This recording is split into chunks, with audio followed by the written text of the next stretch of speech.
2015 #2 pick DeAngelo Russell, aka D-Lo, has been quietly having one of the best seasons at guard in the league.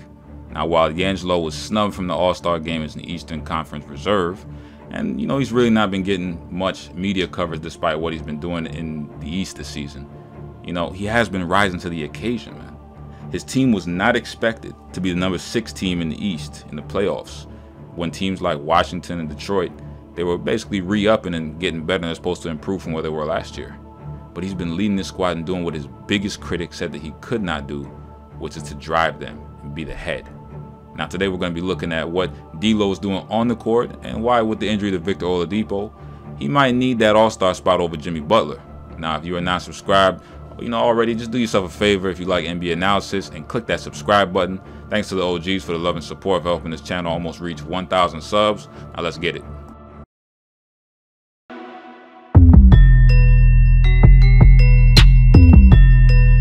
We gotta understand something, man. When D-Lo was traded from the Lakers, one of the biggest motivating forces behind that is that, to be quite frank, he had growing up to do. All right, now Coach Byron Scott, former coach of the Lakers, questioned his work ethic, but never his ability.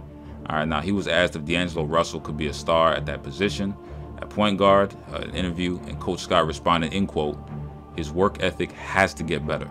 His understanding of the game has to get better. But he has some tools. He can flat out score. He really sees the floor extremely well. So he has some tools that you can't teach, but the little intricate parts of the game are the things he has to learn. I think the kid can be a great player," end quote. So people understood that D-Lo had game. It was his overall maturity that was being questioned. Look, man, as a 6'5" point guard who can score from anywhere, D-Lo can get buckets, man. He can get buckets. I saw him drop game winners. Dude has ice in his veins. He can score from anywhere, inside, outside. He's a very good free throw shooter at 81%. There's just nothing he can't do offensively speaking. But when the Lakers traded D-Lo, look, man, they made it very clear in that quote what Magic Johnson said. This man said, in quote, "What I needed was a leader. I needed somebody that can also make other players better, and also somebody that players want to play with." You know what I'm saying? That's end quote. One of the issues D-Lo had when he was in LA was that, along with his notorious cell phone incident, where this man committed probably the ultimate foul by violating privacy in team quarters. Now, in comparison to what D-Lo was doing, Lonzo Ball was supposed to be the opposite of him, bringing leadership and passing the ball and moving the ball and doing all those kind of things. Now, with that whole thing that D-Lo did, that basically ruined all team chemistry for that team, and that had him get shipped off. Now, last year, there were a lot of people, including myself, who expected D-Lo to shine, and he did, dropping big-time buckets in his debut for the Nets. He had 30 points and 5 assists in a 140 to 131 loss to the Pacers. Now, he had multiple 30-point games after that point, but most of them were losses, as you can see now. Save that note. Remember the losses with 30-point games. After that, however, he had arthroscopic knee surgery.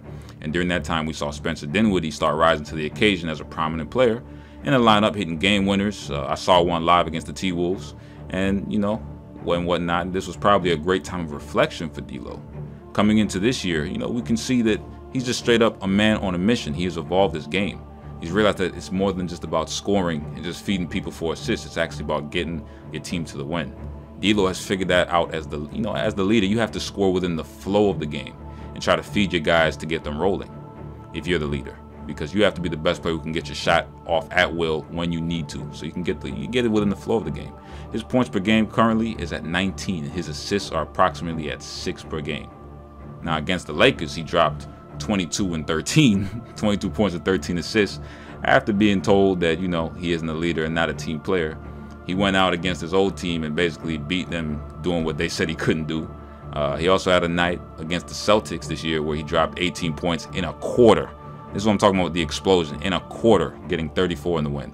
Now, he also recently dropped 40 points against the Magic in a win over All-Star reserve Nikola Vucevic, and he was subsequently named Eastern Conference Player of the Week for the games played from Monday, January 14th to January 20th.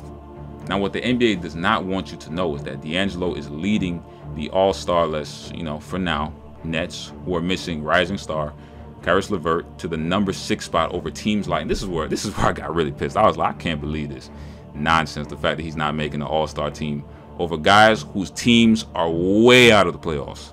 All right, this man has led his Nets to spots over teams like the Magic with Vucevic. They are like at the number 11 spot.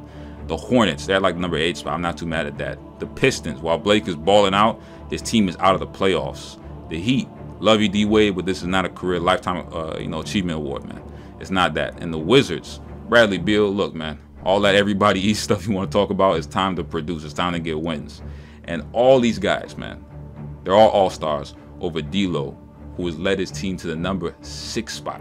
That's ridiculous, man. The media has not properly covered the Nets.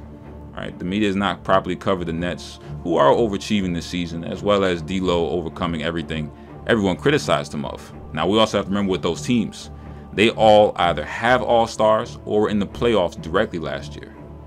The Nets were not. The Nets were predicted to be trash bags, all right? Everyone, and everyone claimed that he was not a team player and that he has the ability but not the maturity to lead and make his teammates better. Well, this season, D'Lo has been proving all of his doubters wrong, potentially being an all-star, and might be able to even knock off a team in the playoffs this year. Don't be surprised about that. Now, definitely, if you haven't subscribed by now, click that button because I'm always putting out content. Definitely never be mad at me, but be mad at yourself for being an underachiever. Play the outro.